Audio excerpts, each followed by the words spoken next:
Let's talk about lower eyelid rejuvenation and how to enhance those areas with additional treatments. Because you don't want to look different after surgery. It's everybody's biggest fear because the eyes are the first thing you see. It is the thing that is naturally and uniquely you, other than maybe your nose. A procedure that is underlooked and maybe not thought about very much is through an incision on the inside of your eye, you can actually suspend this mid part of your face up so it supports that lower cheek. And that can also help with rounding the sort of low under eye. All plastic surgery on the face, well, most of it is geared towards getting all of the attention back on your eyes. But the eyes are a very tricky place to operate on because you don't want to look different after surgery. It's everybody's biggest fear because the eyes are the first thing you see. It is the thing that is naturally and uniquely you, other than maybe your nose. So what are some nice adjunct procedures that can be done on the eyes or around the eyes to make your results so beautiful, so natural? Let's talk about all of them today. I'm Dr. Prem Tripathi. I'm a board certified facial plastic surgeon. And if you like this type of content, don't forget to like, subscribe, and follow for more. And let's talk about all things eyes today to give you the best results in that area. Let's talk about lower eyelid rejuvenation and how to enhance those areas with additional treatments. All right, so the thing about the eyes is that they're very complex in the lower eyelids, right? You can have bags that sort of come out this way and make you look tired. That's the people that always say, people always say I look tired. You can have crepiness under the eyes where it's just really wrinkly. And even when you're not smiling, you have extra lines and extra wrinkles. You can have hollowing where your eyes are a little deeper set or you've lost fat in the under eyes. And so now there's a deep shadow there. And again, you're gonna look tired, just like not yourself. And then you can also have a mix of all three of these things where the eyes start to look a little bit saggy, the lower lids are starting to come down, there's puffiness, there's crepiness, there's darkening. That's actually very common to have a component of all of this. And the thing about that is there's really no single treatment that's gonna fix all of these.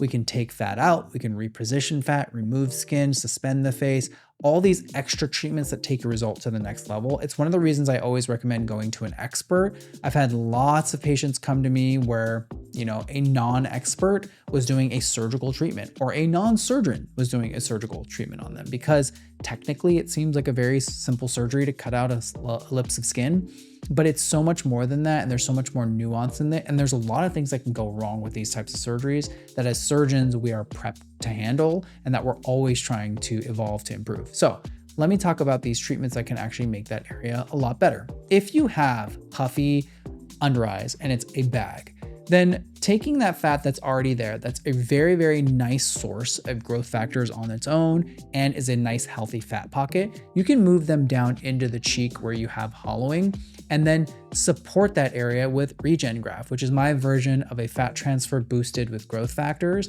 that can improve the quality of the skin, add volume, and last a really long time.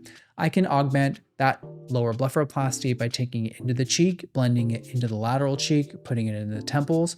And now you've got a much more softer transition there between the lower eyelid and the cheek. It looks a lot more natural and you're just not really noticing a lower bag anymore. That thing is gone.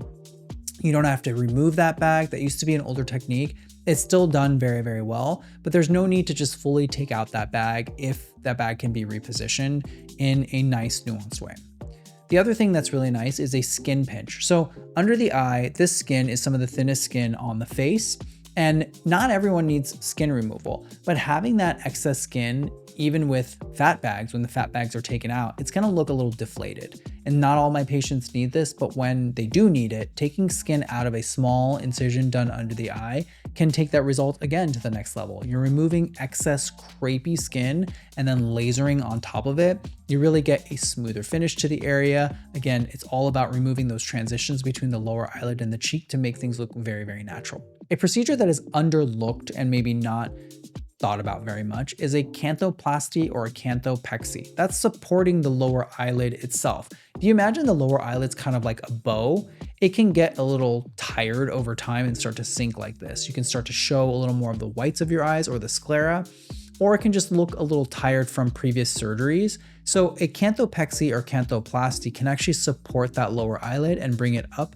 and create a nice contour and shape to the eye without changing the full shape of your eye. It's done by supporting that muscle or actually breaking and re-suspending that tendon. And it can be done at the same time as your surgery or at a different time, depending on what works best for you and what your primary concerns are. The last part that literally almost no one talks about is a mid-face suspension. Through an incision on the inside of your eye, you can actually suspend this mid part of your face up so it supports that lower cheek. And that can also help with rounding the sort of low under eye concern that people have. The thing about that I will say is I don't believe it's as robust or as strong as a deep plane facelift, but it does a really, really nice job of resuspending that area in conjunction with other treatments. So just to reiterate, the lower eyelids are very, very complex. I know I've done a lot of videos on upper eyelid blepharoplasty, and not to sound cavalier, but the upper eyelids just are a lot more simple and straightforward than the lower eyelids because the anatomy, the complexity, the different types of pathology in the lower eyelid make it just a lot more complicated. So there are a lot of adjunct procedures that can really benefit you. If you're bothered by a particular thing on your face, you might be noticing one aspect, but you have to think about what your ultimate goal is. If your ultimate goal is a smooth, soft transition without pigmentation, with some volume, it's gonna take a few types of treatments to get you that really nice, refined result, because all of us want just the best look overall. And so I think it's very important to go to a specialist that offers all of these types of treatments. If you like this type of content, don't forget to like, subscribe, and follow for more. I'll see you guys next time.